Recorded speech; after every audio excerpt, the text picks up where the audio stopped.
आज हम लोग पाइथन में फंक्शन टॉपिक कवर करेंगे। तो फंक्शन के बारे में आपने पहले भी सुना हुआ है, बट इसमें हम बाय एग्जांपल ये समझेंगे कि फंक्शंस को कैसे कॉल करते हैं, कैसे पैरामीटर आर्गुमेंट कैसे पास करते हैं, ये सब समझेंगे। फंक्शन बनाने के पीछे लॉजिक बेसिकली जो हमारे लार्ज प्रोग्राम्स होते हैं उन प्रोग्राम्स को स्मॉल पार्ट्स में डिवाइड कर लेते हैं। फंक्शन टू टाइप्स के होते हैं, एक बुल्ट इन फंक्शन होते हैं, दूसरे यूजर डिफाइंड फंक्शन होते हैं। बुल्ट इन फंक्शन में ये हमारे प्रोग्रामिंग लैंग्वेज में प्री डिफाइन होते हैं। बुल्ट इन फंक्शन प्री डिफाइंड होते हैं, जबकि यूजर डिफाइंड को यूजर क्रिएट करता है। तो इसमें हमें यही समझना है कि यूजर फंक्शंस को कैसे क्रिएट करता है। तो इसमें हम फंक्शन को डिफरेंट डिफरेंट टाइप से समझेंगे कि फंक्शन में हम कैसे कैसे क्रिएट कर सकते हैं, कैसे कैसे उनमें आर्गुमेंट पास कर सकते हैं, ये सब हमें समझना है। तो जब भी फंक्शन डिफाइन करोगे तो डेफिनेशन डिफाइन तो DEF कीवर्ड का स्टार्टिंग में यूज करते हैं। उसके बाद फंक्शन का नेम, जो भी आप फंक्शन का नाम देना चाहो, जैसे आप पहले भी वेरिएबल क्रिएट कर सकते हैं तो उनके कुछ रूल्स होते हैं, उसी टाइप के सेम रूल्स फंक्शन क्रिएट करने के लिए होते हैं। तो हमें जो यहाँ प्रोग्राम बना रहे हैं वो एडिशन ऑफ 2 नंबर के लिए बना रहे हैं, जिसमें 2 नंबर का एडिशन हो रहा है और वो उनका सम हमें प्रिंट कराना है। तो यहाँ पे हमने जो फंक्शन बनाया वो सम, उसको नाम दिया है सम, और यहाँ पे हमने पैरामीटर पास किए हैं ए और बी, क्योंकि जब 2 नंबर का एडिशन होगा तो उसमें 2 वेरिएबल होंगे, एक ए होगा दूसरा बी होगा।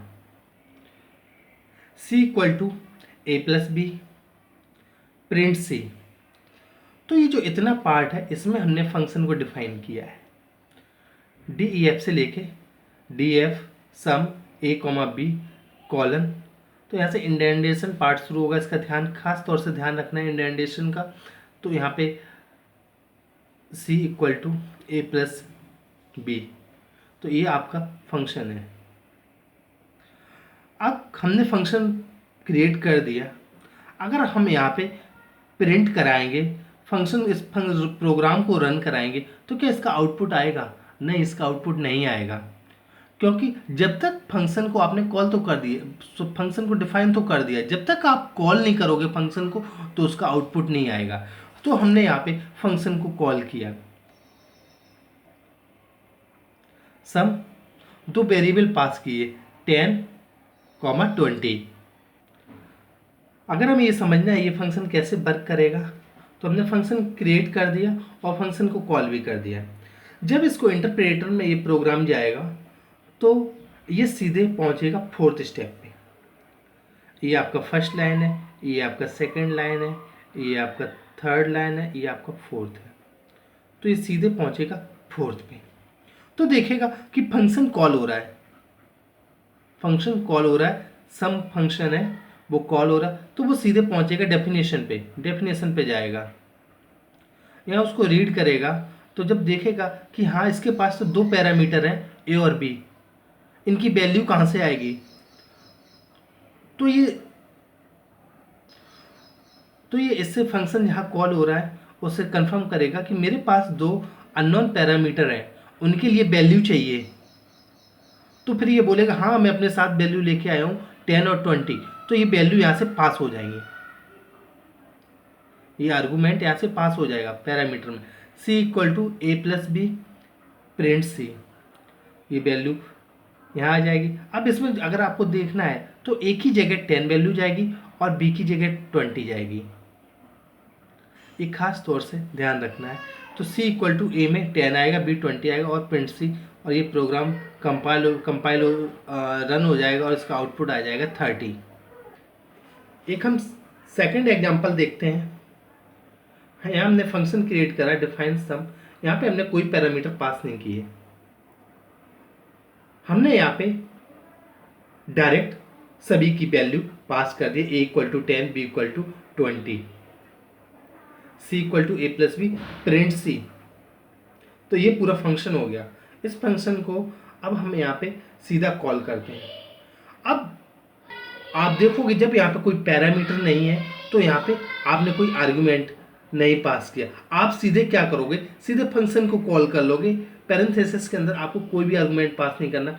जैसे ही ये प्रोग्राम आप इंटरप्रेटर में जाएगा तो यहाँ पहुँचेगा सम के पास, सम सीधा यहाँ पहुँचेगा, कॉल करेगा इसको सम से, ये सीधा यहाँ फंक्शन पे पहुँचेगा और देखेगा a इक्वल टू 10 है। अब यहाँ पे कोई नॉन वेरिएबल है ही नहीं है, तो फिर वो सीधा इसको रन कराएगा और इसको प्रिंट करा देगा। आपने पहले देखा कि 2 वेरिएबल लिए हैं, आप यहाँ पे एक वेरिएबल पास कर सकते हो।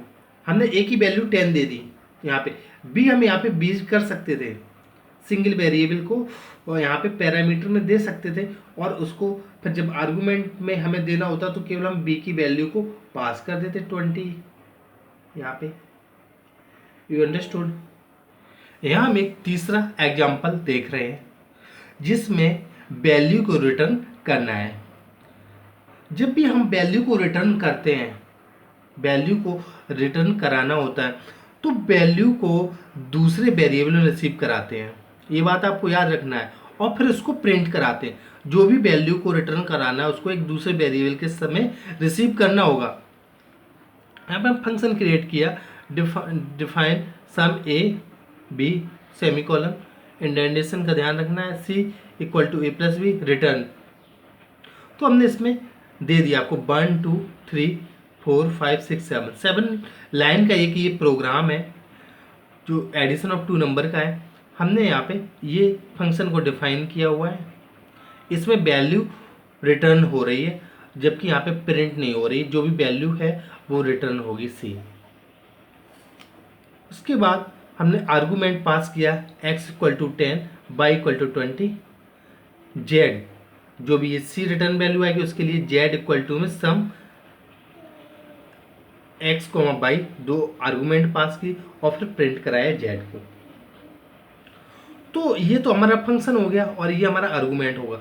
तो जो इंटरप्रेटर में जब प्रोग्राम जाएगा तो वो यहाँ से रीड करना शुरू करेगा, x equal to 10 y equal to 20 z equal to sum. यहाँ देखेगा, नोटिस करेगा कि एक फंक्शन कॉल हो रहा है सम, पहुँचेगा यहाँ पे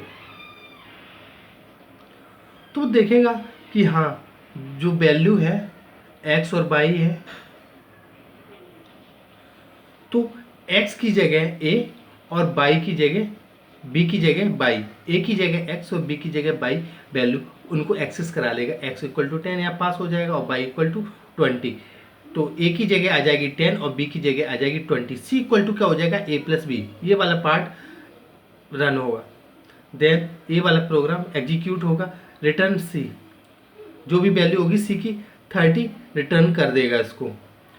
उसके बाद जो आपका प्रोग्राम है वो z इक्वल टू में उसको रिटर्न कर देगा। ये थर्ड वेरिएबल है जिसमें हमें वैल्यू को रिसीव करना है सम, फिर उसको प्रिंट करा देगा। अगर ये समझना है कि ये प्रोग्राम कैसे वर्क कर रहा है तो सबसे पहले ये जो इंटरप्रेटर में जाएगा और एग्जीक्यूट होगा तो 4th लाइन का जो कोड है वो एग्जीक्यूट होगा, देन 5th लाइन का कोड एग्जीक्यूट होगा, उसके बाद 6, देन आपका फर्स्ट लाइन पे पहुंचेगा, second, third, then again 6 and 7। तो जो आप प्रोसेस समझ रहे हो, जो प्रोग्राम आपका एग्जीक्यूट होगा वो इस प्रोसेस में होगा। I hope you understood this video. Thank you.